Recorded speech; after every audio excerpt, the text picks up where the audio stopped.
Hello, welcome to the Innovation Exchange program. I am thrilled to have each and every one of you joining us today. Whether you're here in the live audience or tuning in from a YouTube channel, welcome. I'm Gauri Ludbe, your host for today on this journey of breakthroughs and transformative ideas. And today, we mark the beginning of an exciting series brought to you by AsiaTechDaily. For those of you who might be joining us for the first time, Asia Take Daily is your go-to source for English language coverage of Asian startups, investment insights, and the latest tech news. We love showcasing startup talent and the latest investment trends. And therefore, we connect you with some outstanding startup stories and the founders and investors behind them. Now, let's dive into what makes today so special.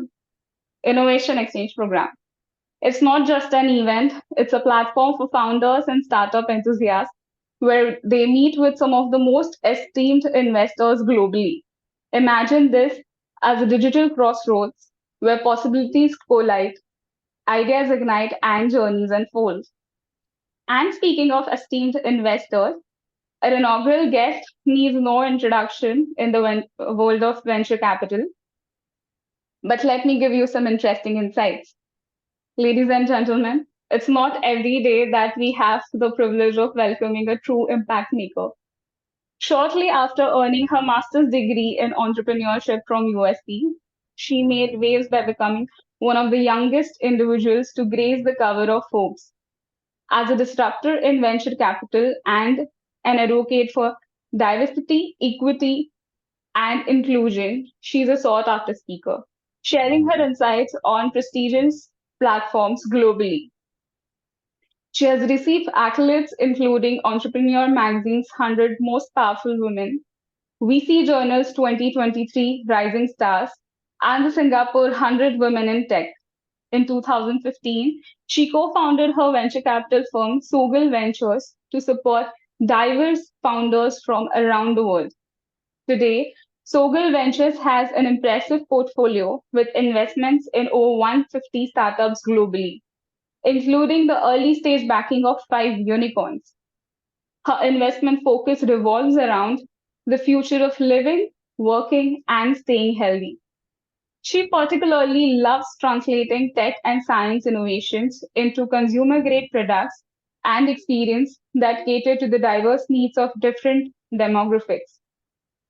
Throughout her career, she has been consistently delivering superior returns by investing in underrepresented founders, undercapitalized regions, and solving underserved problems. Today, we have the honor of delving into the mind of this investment luminary. Without further ado, please join me in extending a warm welcome to the co founder and managing partner of SoGal Ventures, Pocket Sun.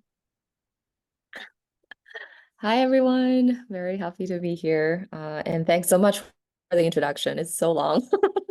It's weird hearing about yourself from someone else, but thank you so much. But you are truly an inspiration for so many of us. Thank you. Thank you. I try. Yeah, it's been a long journey. Okay, great.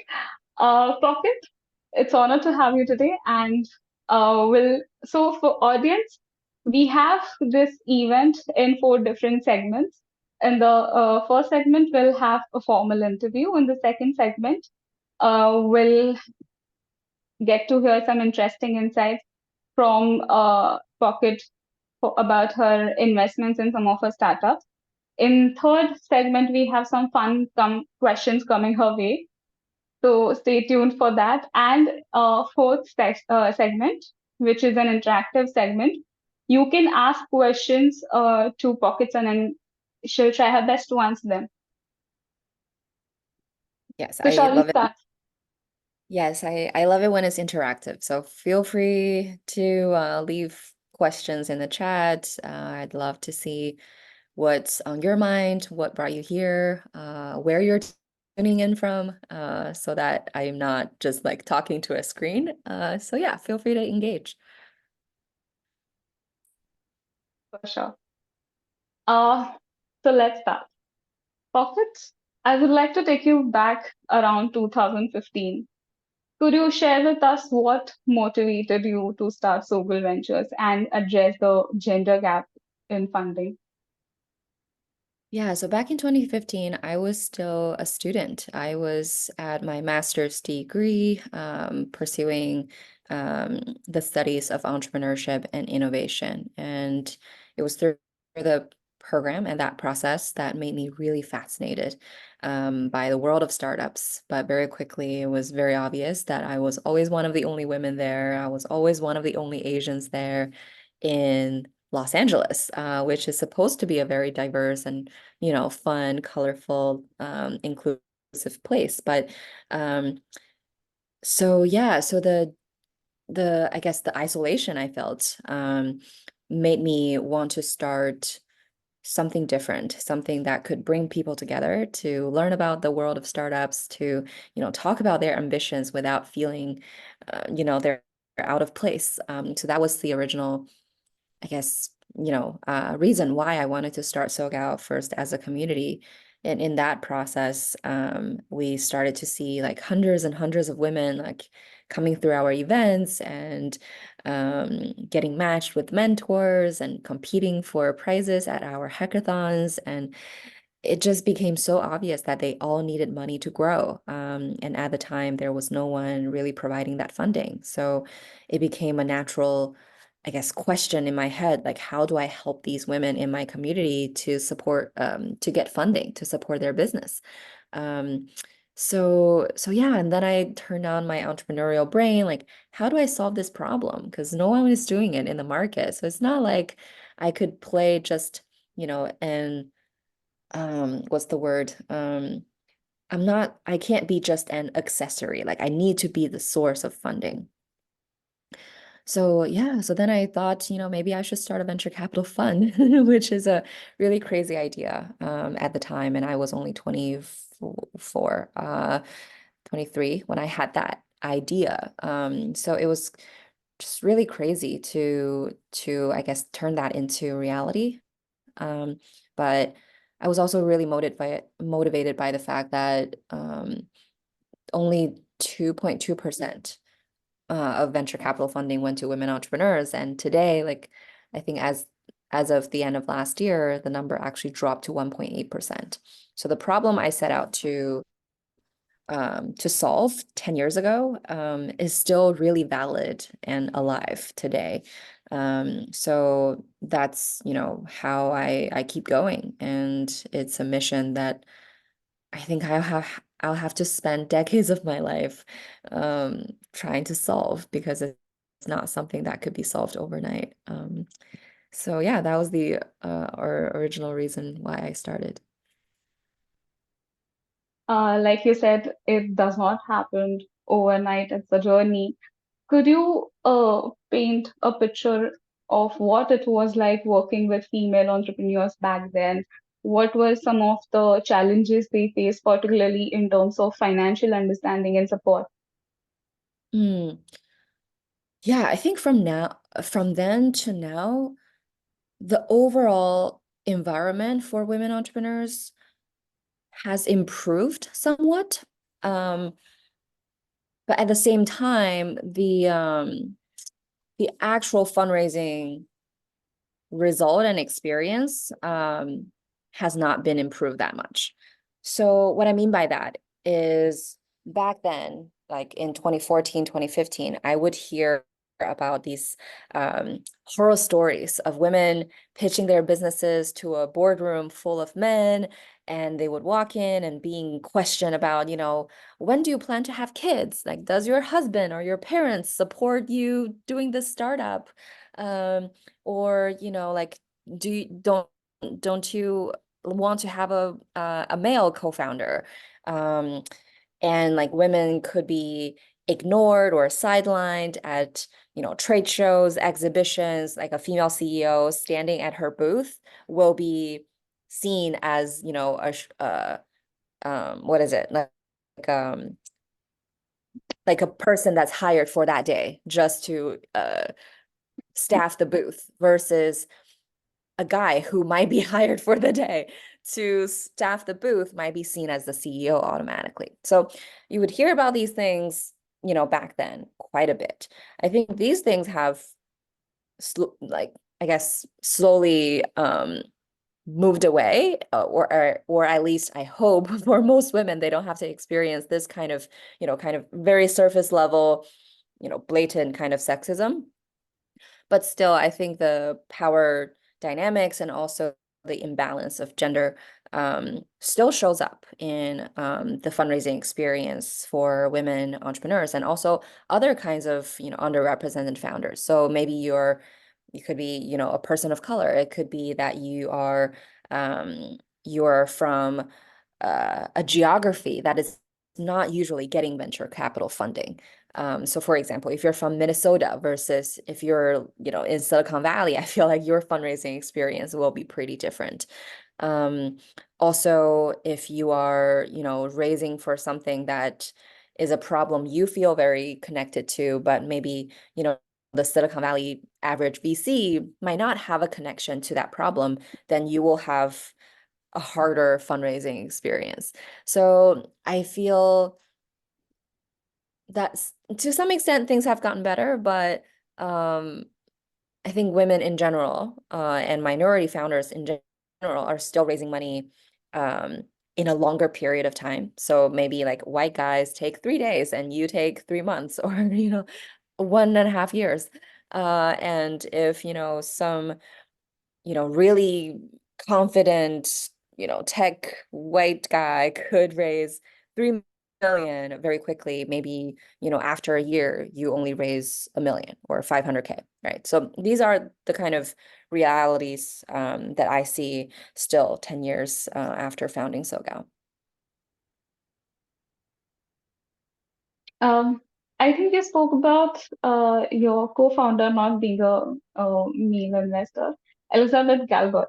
Your co-founder at SoGal Ventures shares a similar background. Both you and Elizabeth have been recognized for your contribution to the tech industry with accolades such as Entrepreneur Magazine's 100 Most Powerful Women and Forbes 30 and 30.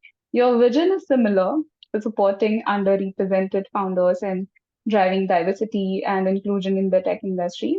Are there any distinct differences in your execution? How do you how do your leadership and investment approaches complement each other's within SoGal Ventures? Yeah, I think your co-founder always should have something different from you, right? Like you don't want two identical people running the company. It's always better to have a complementary partner. So yeah, so Elizabeth and I met back in 2015, and we were both graduating from grad school. Both were, the most unlikely VCs, I would say. Um, the similarities are that we both discovered these underfunded opportunities. For me, it was, gender, but also other demographic differences. But for Elizabeth, it was more like she was living in Baltimore at Johns Hopkins University and discovering that a place like Baltimore, which could, create tons of amazing world-class talent in the world of healthcare, for example, are not getting the kind of funding that Silicon Valley would get. So a lot of investors would not even look at startups from Baltimore. So I'm sure like, this is still happening for a lot of geographies right now, right? Some zip codes are just, overflown with money. But some places, it's very hard to secure funding. Um, so yeah, when we came together, we were bonded by the shared mission of bringing venture capital to where I guess, there was no venture capital before. So like women founders did not really get venture capital funding in the past, and some specific sectors like death care, which was something we invested in, did not get venture capital funding in the past. And also, places like Baltimore, where most VCs are not located. So we decided to do, the underrepresented founders, undercapitalized geographies, and underserved problems. Like that became our investment thesis. In terms of execution, I'd say like we're very different. We have different upbringings. Like she grew up in Florida, I grew up in China. I think, but at the same time, we both like studied in different countries, spoke different languages, and we were both pretty good at math. Like, there are similarities and differences. And when it comes to personalities, I'd say in general, I am more outgoing. Like I love to meet new people, you know, I love hosting events. I love building communities, and that's how SoGal started in the first place.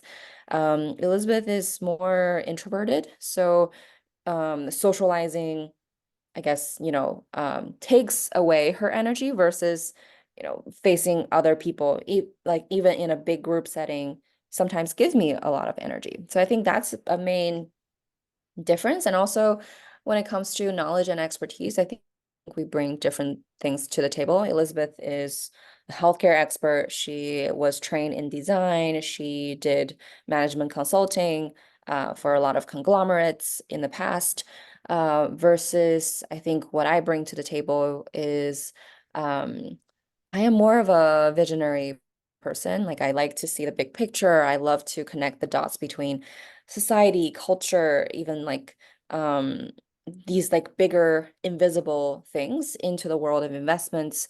I love connecting with people. I love building communities. I think I'm really good at connecting the dots and creating this kind of, presence, thought leadership, um, and being a coach for our founders versus I think Elizabeth is extremely strategic. Like she's really good at digging into the nitty-gritty and Mhm. talking to founders um, in a way mm, that's just super smart. So I think we are complementary in that way. Like even if we are serving on the same board of the same company, we are bringing different things to the table. And I think that made us a really good partnership in the past. Yes, you are a great duo. Um, based so based on your experience, how important is it for startup founders to align on their vision to finance, and what steps can they take to ensure harmony in their partnership? Mm, yeah, that's a good question because sometimes we see a founder, we talk to them about their vision and their plans, and then it turns out like they're raising not enough capital for where they want to be. Because a lot of the times I think minority founders are not super well versed in mm, asking for the money that they actually need. So maybe you need 10 million, but in reality, like you think you can only raise three. So that's why you're raising three, but it's not the best thing for your business. So a part of what we do as investors is to, before we even invest, make sure that the founder will be well resourced after this round, and help them kind of reshape the narrative for them to raise, Mm-hmm. round. Um, and I'd say like in this financial environment, a lot of founders are facing trouble with their cash flow and with financing options. So it's important for us to help them figure out, okay, who is on your cap table? How much more capital can you, raise from this list of existing investors? How much venture debt should you take on? How can you, manage your venture debt payments so it doesn't like drag your whole company down because it could really, bite into your cash flow. And also, how do you how do you manage your entire budget? Like, how do you lower your monthly burn so you have a higher, like a longer runway so you don't run out of money before you can raise new capital? And how do you become more sustainable if you don't want to be relying on venture capital, round after round because, it causes a lot of dilution um, and it's very expensive to raise money that way, right? So I think we constantly act on the best interest of the founders and try to help them figure out, how do you not burn out financially and emotionally and physically as a founder. So yeah, I feel like that's something that we uniquely could bring to the table. That's very valuable for founders. Okay. Um, Pocket, in your portfolio, you have invested in some companies leveraging technology to address healthcare challenges, such as Torrent Pharmaceutical or August. How do you see technology shaping the future of healthcare? Um, what trends are you more excited about? Mm, I think health and wellness, especially after the pandemic, has become so very, very top of mind for a lot of people all around the world. Um, I was like in Taiwan and right now for a trip, and all the ads I see in the taxi are about health and wellness. It's all the supplements, it's about your vision, it's about your cholesterol and everything. I feel like people are, paying more attention to healthcare, which is awesome. I think investment wise, what I have been excited about is the consumerization of healthcare and also the individualization of healthcare and also the mm, inclusivity of healthcare. So the customization, or the consumerization, what I mean by that is it used to be like healthcare is something you can only access via a hospital or a clinic, right? You have to Mm, physically be there. You have to, go through the whole like registration, payment, getting ordered a test and then take the test and then get diagnosed. Like it's a whole very institutionalized, pretty rigid process. And I would say like our generation is becoming busier and busier. It's very hard for us to, always, take some days off to a hospital to do these things. Um, so I think the future of healthcare needs to be consumerized, meaning like it should be as easy as going on, say like Amazon or Alibaba to, buy something. Like you could order a test immediately. You could just get immediate access to things that mm, you need at your fingertips, and you should be able to see all your results in one place. You should be able to, understand the results and know how to track your progress. And so it should be as easy as using Instagram. Like it should be something that's convenient. So that's number one.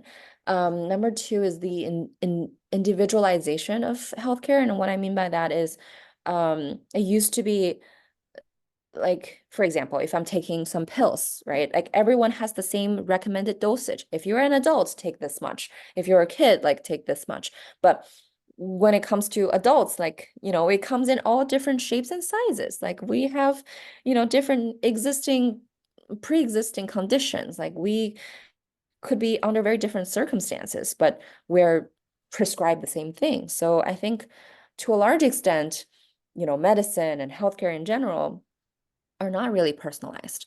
So how do we, move from the one size fits all trial and error kind of process to create a more precise, more accurate way to address individual needs? The third one is the inclusivity of healthcare. And what I mean by that is pretty much all the drugs, all the medical researches, like most of those were based on the body of a white male who is, like 6 feet tall and, has, that kind of standard Caucasian body. But that's not most of us in this world. So how do we I guess put more research and development dollars into, addressing needs of, say, women, like the aging population and people with special needs, etc. I think we've done a terrible job so far on that. And as a result, a lot of people who are not white men are not getting the best experience, right? Like they have a subpar experience that is just, you know, not efficient or like it's too costly or it's, misdiagnosis. It's um your pain not getting attention. So all of these things. Um so yeah, so I hope the future of healthcare becomes more specialized and more inclusive for different groups of people's needs. But do you see any common barriers in terms of adoption or regulation or market acceptance? If, let's say, 5 years from now, if these things are to happen, do you see any challenges in terms of adoption? I think every startup has an uphill battle, right? Because you're facing the competition of existing conglomerates, the multinational companies who have had, billions of dollars maybe, right? Like winning that space. So I think being an innovator, being a pioneer definitely comes with a price. You have to be extra diligent, extra ambitious, extra um, innovative. So I think, yeah, the common barriers are, you don't have the kind of deep pockets that these conglomerates would have, right? You don't have an existing brand. You don't have, the kind of FDA regulation approval on your side yet. And it might take years for you to get that. Also, to get people to adopt, you have to be a really good salesperson. Like your whole sales teams need to be super on top of things. And you need to figure out what is your go-to-market strategy? Do you go to consumers first, or do you go to doctors first, or do you go to healthcare institutions first, or do you go to insurance companies first, right? Like, so you have to figure out and map out what is the best path, and that's not always easy. Um, Also, whenever you're trying to change something, you're challenging the status quo. You are taking, money and benefits away from some existing people, who are benefiting from the current situation. So it could be, it could get pretty risky, right? Um, so yeah, so that's why I think I have so much respect and admiration for startup founders. Like they are really, trying to create something that didn't exist before. Um, and yeah, and especially when it comes to women, like uh, women's health is very severely underfunded when it comes to whether it's R&D dollars or venture capital funding. So you just have to, try extra hard to push things forward. So yeah, it's always going to be pretty difficult, but there are also very encouraging success cases in the past 7-ish years. So yeah, I think it's something that's hard, but very much worth doing. Mm-hmm. Um, you are supporting so many women entrepreneurs, but apart from supporting women entrepreneurs, sustainability and environmental responsibility are key themes of in some of your investments, such as Lettuce Grow. How do you see the role of startups in driving sustainability initiatives, and what opportunities do you see in this space for both investors and entrepreneurs? Mm. I think sustainability is the foundation for these new generation of startups. Um, at least deals that come across our desk, we barely see companies, that have a disregard for sustainability. So we see that sustainability is more and more becoming a standard for this new generation of startups. And I think it's because like the Gen Z generation demands it. Like they need you to take a stance on sustainability. And we are living in a pretty like dire situation. If you don't pay attention to this, like we have been living through some consequences, right? Like the climate is visibly becoming weirder and weirder, and we're living through that. So um I feel that startups have to consider it, and they are pushing boundaries. A lot of our portfolio companies are pushing boundaries in terms of environmental responsibilities. Some of them have volunteered to become certified to become a benefit corporation, which means you're under a pretty rigorous standard of, environmental responsibility, your workplace culture, your uh, like you put social responsibility uh, at the same level of importance, if not like at a higher level of importance um, than say like business profitability. or just making the most profits. So yeah, I think it will become more of the status quo. Like people should automatically, do something for sustainability. But I'm also seeing that in the world of public companies and the establishment, ESG has become kind of a dirty word. A lot of these financial institutions are taking capital away from ESG. Like they are changing the name to something else, or they are, giving up on the ESG mandate because it is a pretty big area. There isn't a standardized definition of what is ESG and how do you do it? How do you measure whether it's effective or not? So a lot of, the Wall Street is turning attention away, but doesn't mean that our generation can escape from our responsibility of protecting our planet and protecting, the human race, right? And I think that's the duty of our generation. So whether it's ESG or some other words, it has to be done. And I don't think the establishment is incentivized enough to do it because they benefit from not caring for the environment, and they have, profited because of that. So I think that's why we really need to empower this new generation of startups to lead that movement. True, true. So do you have any parameters on the basis of which that you judge such social impact focused startups, or you must have come across many startups which claim to do so, but as you said, are not in their feet probably. So do you have any parameters to judge them? Mm, I think it's more of a good human test. Like, is this person actually a caring, kind person? Like, is this the kind of person that I would trust to build a healthy work environment? Is this the kind of person that will lead with honesty and transparency and accountability? Um, and we also need to look at, how are you addressing sustainability, right? Is it more of just a greenwash thing? Or is it more, really at the core of the business? And at the same time, I think, sometimes people have great ideas or great intentions about being sustainable, but some sustainability practices are very hard to be adopted. So we also need to look at like who are you trying to change here? Like, is that behavior changeable? What's the switching cost? So how practical is it? Can our capital feel, you know, a deeper level of change based on the roadmap you have outlined?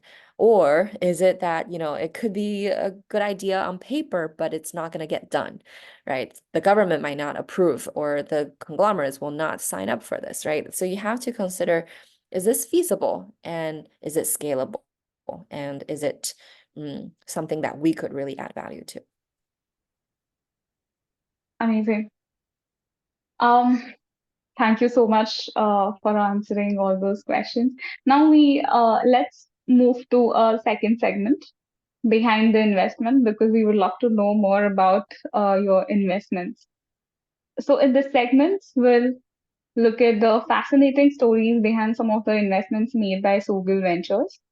Aptly titled Behind the Investment, will delve into the journeys of selected startups and interesting facts from their inception to their partnership with SoGal Ventures. So are you ready? Let's go. uh, so let's go with the first one. Lettuce Grow. For audience, Lettuce Grow specializes in self-watering, self-fertilizing hydroponic systems for homegrown produce, promoting sustainability and reducing food waste.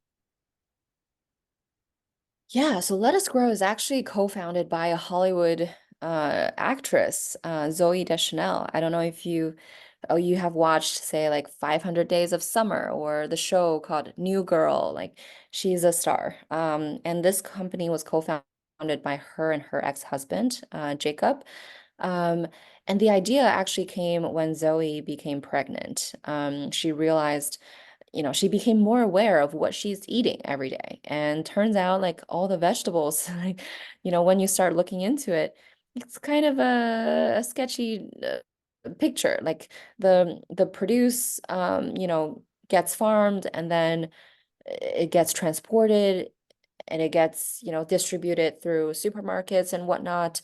But by the time it comes to you, it's already like, say, like 10 days, right? Like after the fruit has left the tree, right? Or the plant has been, uprooted. So there's a lot of not freshness that you are consuming, and also the kind of the mass production in agriculture creates a lot of like they use a lot of pesticides, for example, right? Like they use sorts like all sorts of different chemicals that you may not know about. So so yeah, even the vegetables and fruits that we consume could bring a level of risk, and could actually have some negative impact on your health.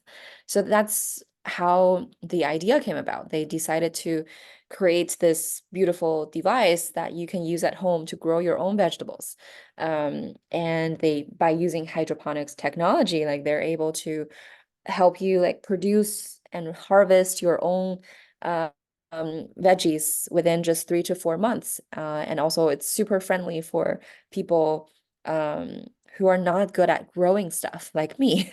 So you're able to, turn even just an apartment, or your backyard, or whatever environment, into a little farm, and you can eat your own organic vegetables that has not been tempered that way. So it's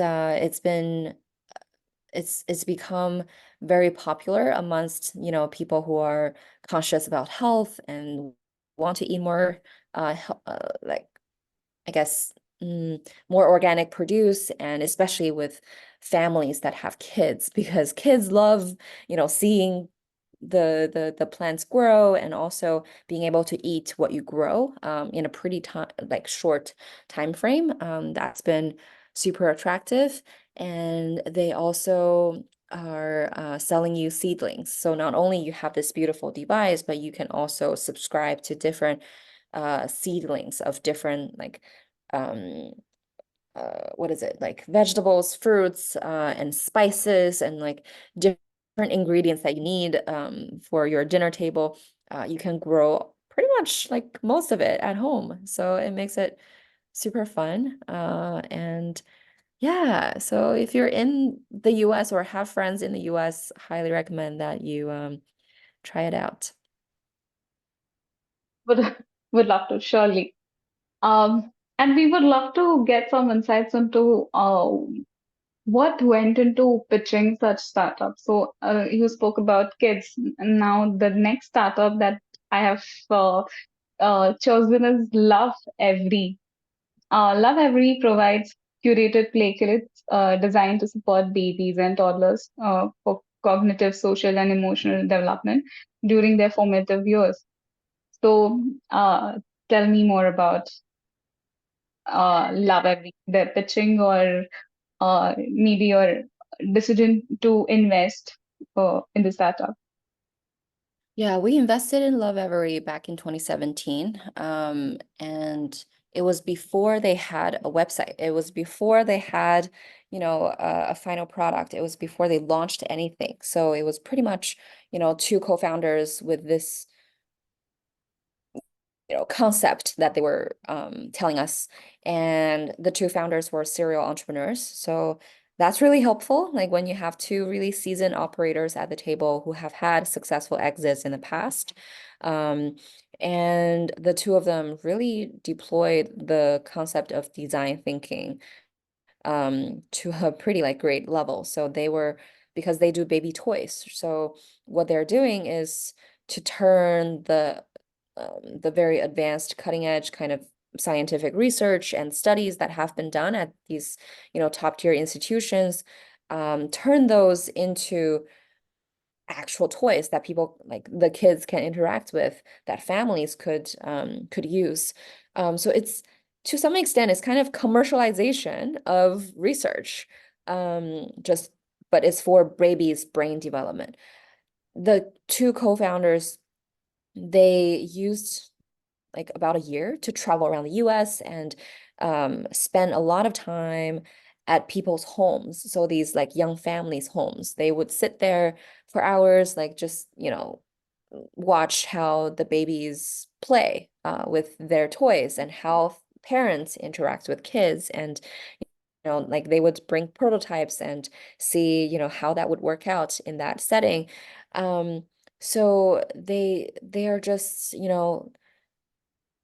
I don't think any other toy companies, has done things that way, to really develop, products with actual people who are going to be using these products, and creating, you know, uh, the future of toys, which is more sustainable, more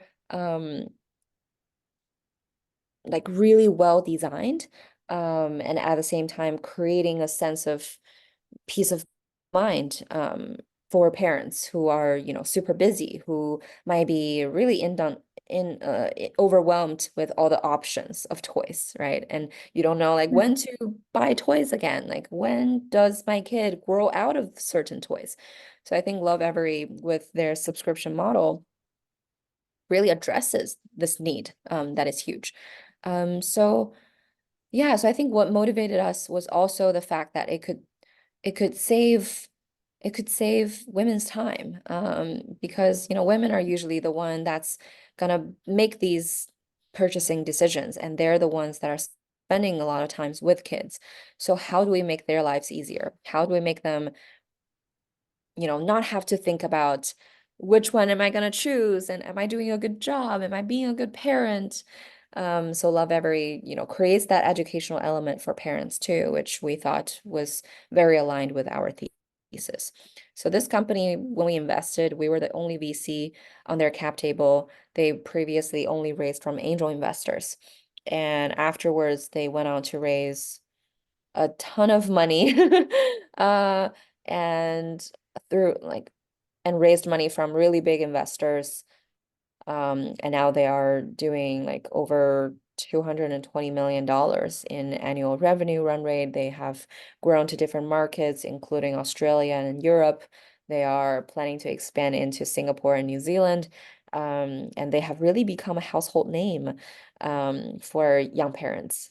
So yeah, so that's an incredible investment that we made. That's wonderful. That's interesting and super cute. Um, Now let's move to our next segment. So in this segment, we dive into the lighter side of startup world and the venture capital landscape. In this segment, we'll explore intriguing insights, some amusing anecdotes maybe, and some quirky facts about startups and VC. So shall we start? Mhm. Okay. First question. What's the most unusual pitch you have ever received from a startup founder? Oh, it really ranges. Because we have a media profile, we get all sorts of pitches that might be super far away from our thesis. Like, for example, we are being pitched to a pilot school in South Africa. There's a brick and mortar business that has, like um, uh, like a pretty big client list, but they're looking to get sold. So it's not in our stage, not in our geography, not in our business model, not in our thesis, but we get pitches like this. And we even, yeah, we got pitched to private jet companies, and real estate investments. Um, yeah, just all sorts of things. So yeah, it's pretty wild. Okay. What's the most unexpected place or circumstance where startups have approached you for investment? Mm,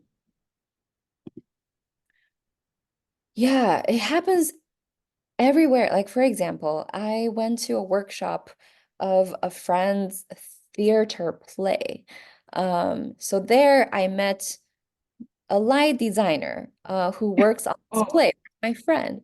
And turns out this light designer has co-founded a nonprofit. And so I would be asked to give advice and potentially help them with, how to fundraise for a nonprofit from going to a play, right? So yeah, so this actually happens a lot because I guess I show up in places where most VCs go to, um and I get some really interesting connections and deal flow that way. okay. If you could swap roles with any startup founder for a day, who would it be and why? Hmm. I think it will have to be. mm, we have a company called Indie Wild that's based in Mumbai, India, and they do Oh, Ayurvedic personal care for global South Asians and beyond. So I think I would want to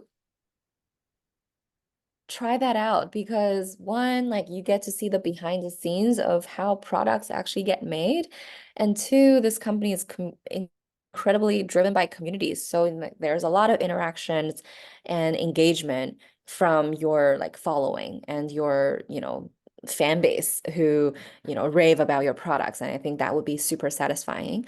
Um, Also, I would say like it's in, Mumbai where I think it has so much potential and so interesting. So I would probably be super interested in, you know, yeah, like being there, interacting with the team on the ground, meeting business people there, and also seeing how, everything is run in India. So yeah. that'd be great.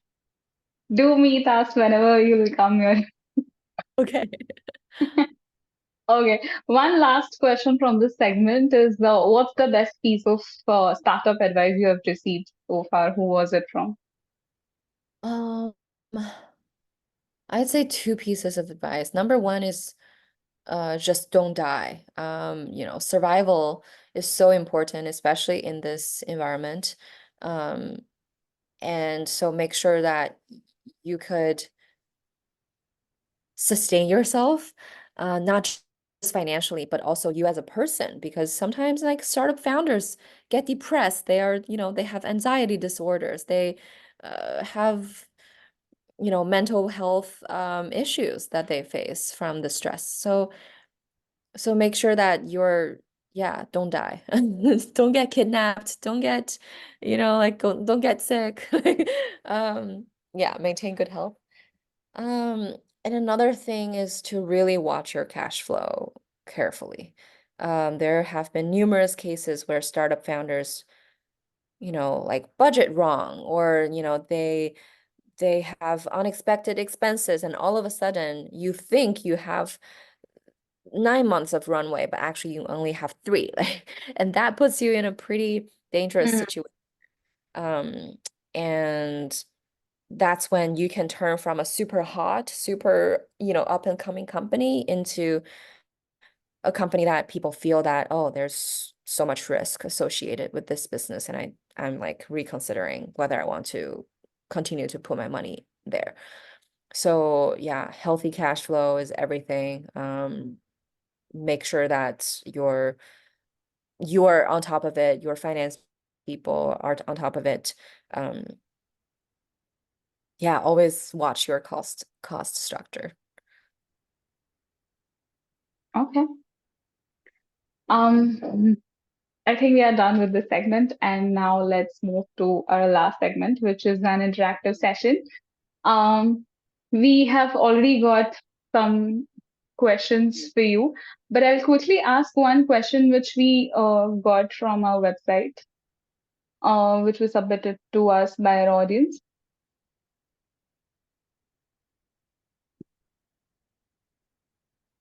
Okay. Uh, so one of our audience members asked, how to approach SoGal Ventures? At what stage of a startup should they seek funding from VCs like SoGal Ventures? Mm.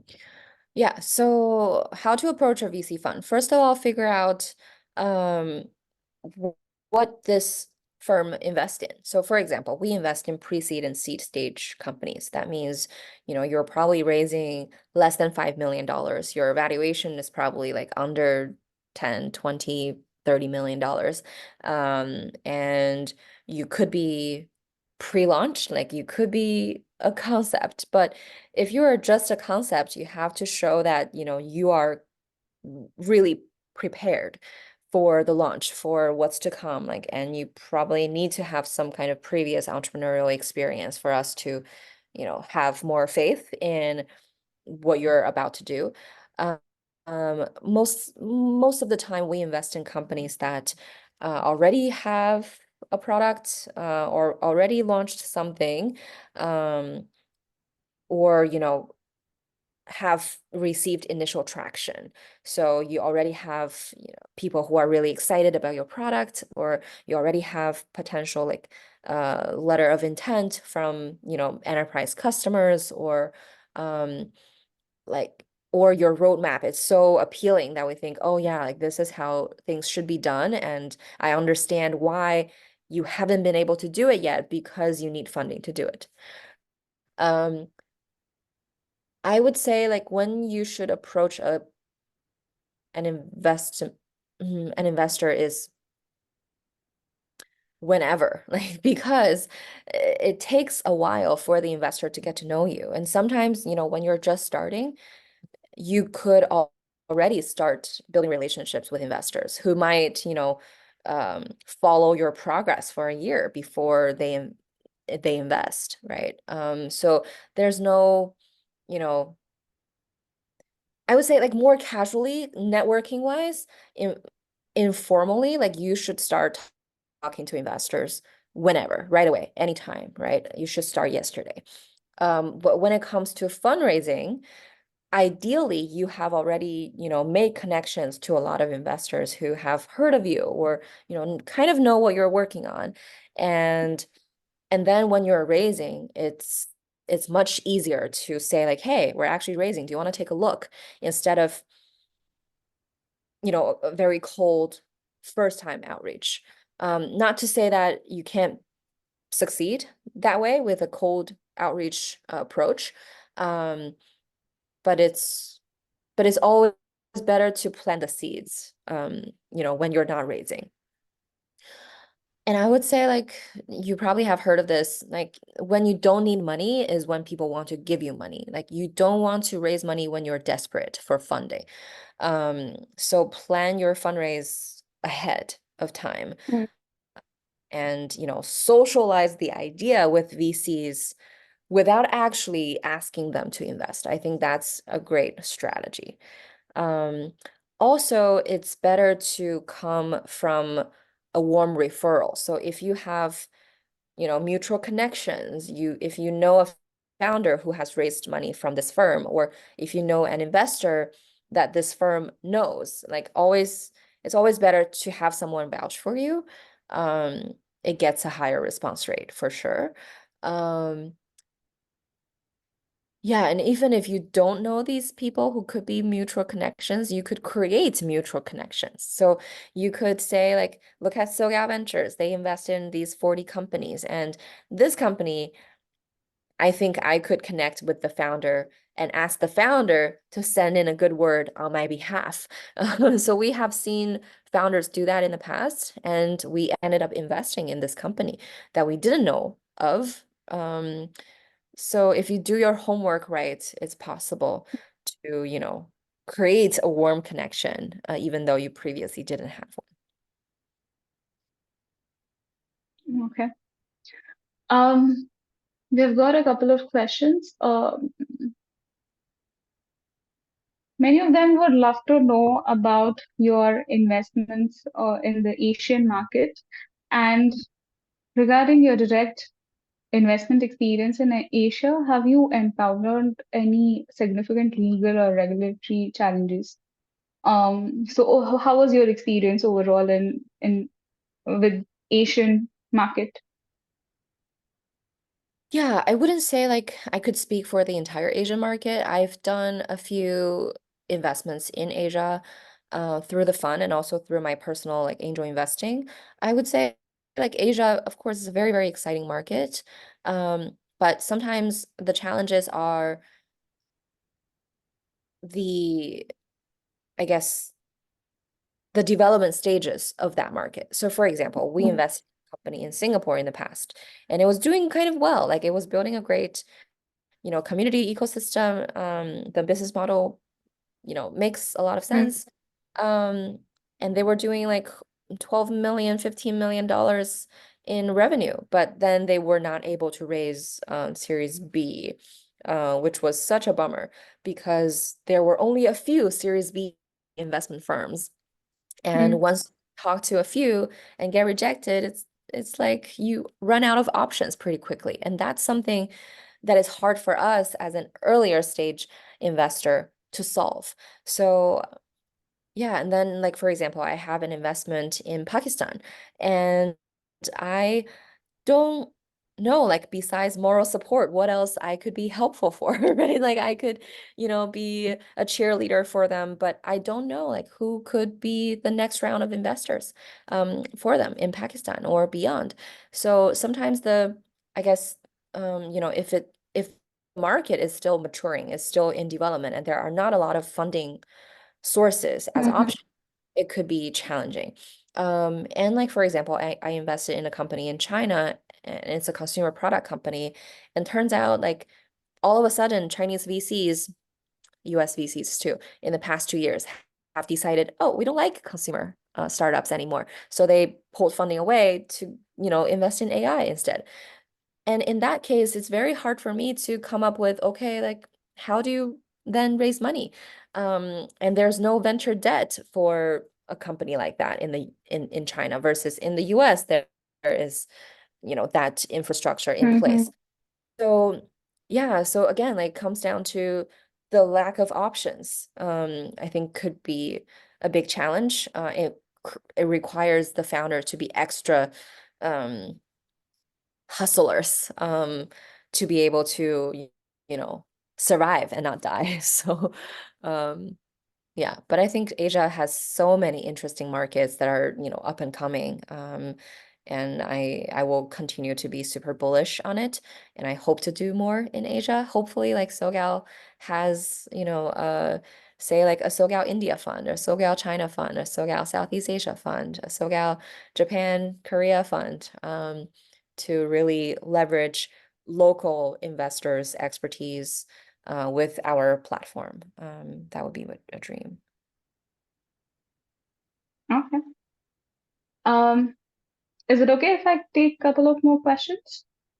Yeah, let's answer some questions in the chat. Let's see.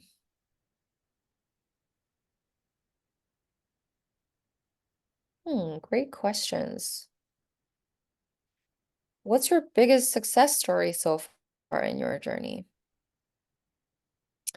It's hard to say. I think it's really hard to say because you have these different achievements at different times, and sometimes you feel like, oh, once I do this, I will feel super successful, but it's not like that. And I feel, you gotta have faith in what you do, no matter what you achieve or not achieve. Like it shouldn't be tied to one specific result that you're hoping to achieve. So I'd say the biggest success is actually keeping a level head and being able to, really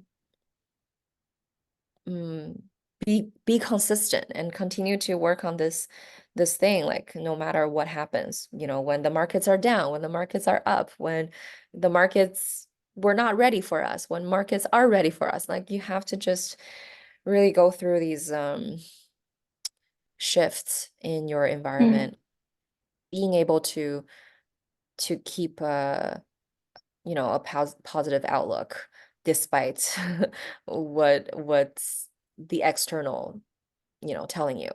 Um, yeah. Were there any figures or life experience that strongly influences your personal development and career? Um, that's a great question. I'd say like the figures that influence my career. mm, there was one early on, a woman named Sabrina. She became a keynote speaker at one of my early events. And hearing her incredible story from being a Korean immigrant to, because she never fell in love, and then when she fell in love she got pregnant, and then she like her family were like, okay, you can't stay in Korea anymore, like you need to like run away to the US, and that's why she went to the US. And there she started her first um she started working, and then she started her business, and then she started a second business, a third business, a fifth business. Like she became Oh, this serial entrepreneur with a huge um portfolio of different companies that she started, anything from fashion to education. And she ended up becoming a founder of a school um, that is in LA and is super impactful. And I remember like she was a super eloquent speaker, and she had such a fascinating, compelling story. And she was someone that looked like me, an Asian woman, immigrant. And it was so refreshing. So I felt like the power of a role model, right in front of you. And I remember, seeing her speak, and I was, on one hand, super grateful, so grateful that she, agreed to come and speak for free. And on the other hand, I was like, I really want to be like her. I want to be an inspirational figure to help more women realize that they have powers within them, and help, you know, yeah, help women see like what is possible. So I kind of grew into that. So yeah, I'm really thankful for her like embodying a possibility hmm. for me in that early stage. Um, okay, another question from the chat. How do you Yes, overcome the obviously. how do you overcome judgment, social society demands, and stereotypes? Actually, feminism. I think feminism as a theory is super powerful. It helps you defy the odds. It helps you re-examine everything you've been told by society, by your parents, by living in Asia, right? And also by mm, yeah, maybe you live elsewhere. Like maybe you live in a different country that has a different stereotype about you. So I think feminism at its core is rebellion. How do you unlearn what you have learned? How do you question and, put suspicion on what you think is the standard status quo? So I feel like feminism is such a powerful tool that helps you mm, find new ways to live. Yeah, so I think that has really helped me. Um, and and hmm, was there a moment where I felt really stuck? Yes, in 2019 specifically. Wait, actually, towards the end of 2018, beginning of 2019, I was super, super stuck. I had lots of problems with fundraising. We had multiple big LPs pulling out because of their own issues. It's not about us, but it was just such a disappointing outcome. And I had been fundraising for a long time at the time, and so I was feeling like very down. I didn't want to fundraise anymore, and I was just questioning myself. Um, and what really helped me was this very special person who, reconnected with me at that time, and he became super enthusiastic about what we do, and he saw the potential, and he saw that we were doing something super, promising. And so through his eyes, I was able to see a brighter future, like optimism, enthusiasm, Mm. and like he really he was putting his entire network behind us, like introducing me to all these different investors in his circle. And I really felt being uplifted from a place of not despair, but a place of losing kind of momentum. Um, and so he kind of like scooped me up and put me That on is the so relatable, and we all need one such person. I know.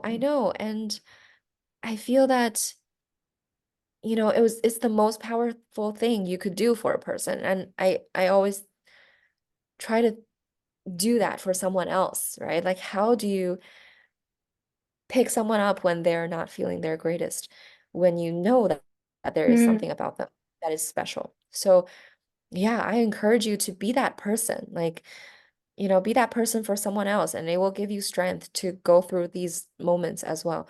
Um, so not only him, but also I think the mission is super important. Like when I feel like I'm not fighting for myself, but there are all these women that we need to support. Like without something like SoGal, like where are they gonna go? So that is also another reason for me to want to keep going, even though personally I felt very frustrated. Um, so yeah, so make sure that you're working on something that's, actually motivating, that's meaningful to you, that will, hold you through the more dark periods. Um, Mhm. okay, Jessica had a question about the standards of what kind of startups I would invest in. Um, yeah, yeah. So pre-seed and seed stage, women-led or diverse team. Um, we mostly invest in North America at the moment, so US, Canada, mostly. We like to invest in the future of living, working, and staying healthy for younger generations. So something that's around, you know, health and wellness, future of work, consumer tech that is really improving people's quality of life, and building what we think the future of business looks like. It should address some, currently not addressed needs. It should be co-created with the communities. So there should be a lot of, you know, more, what is it, like not coming from a condescending place, like I know what you need, but more like how do I listen to you so I know what you actually need, and we can, put that into the next iteration of the product and service. We also like to invest in companies that are more globally minded. So um, like if you're a startup in Korea, like maybe not just in Korea, like think about what is the end goal? Like, do you want to expand to other geographies, or, do you have global knowledge and expertise on your side? Are you kind of, on the frontier globally and not just locally? And we like to invest in things that, have sustainability in mind. That's creating a, a better way of doing business. So more, better work environment, um, a better product that benefits overlooked demographics, etc. Um, yeah, so that's how we invest. Um, okay, I'll answer. Sorry for the noise. One last question. Let's see. Ah, Current current total size of the fund and average investment amount per deal. That's useful information for sure. This current fund, we are still finishing the fundraise, so we will probably be around, I say 30 to 60 million, anywhere around that. And we are investing an average of $1 to $2 million first checks into a deal that we're leading. If it's a deal that we're not leading, then it could be anywhere from 200 to 500K. Um, and yeah, that's how we do it. And when we lead, we like to take 7 to 20% ownership in the company. We like to take board seats if, it's available. and we like to work really closely with the companies. Yeah. That, that's wonderful. Um, Thank you so much. Thank you so much for joining us on for this event. Everyone is, I think, thankful to you. You had some great insights to share, and I think with today's session, we all are learning something from you. So thank you so much for that. And to end the session, do you have anything to say? One last thing for startups and for newbie investors also. For startups, I would just say whenever you feel like it's too hard, remember that it's a numbers game. Like when it comes to fundraising, like if you've talked to 10 and they all said no, try to talk to 100, talk to 500, like just really increase, the number of people you could reach because sometimes it's all about the fit. So don't give up, just play the numbers game. For newbie investors, it's awesome that you're investing. I think startups are very, very rewarding to invest in. Um, I would say pay attention to your thesis and make sure that you're not unconsciously overlooking certain Mm-hmm. founders. Maybe they're not from the great schools. Maybe they're not from the usual big cities. Maybe they are working on something that's a bit obscure, right? Again, it's all about the fit, but make sure that you're not missing out on potential opportunities that do fit your goal, but it's just not obvious. So try to find those not obvious opportunities, and I think that could become your edge.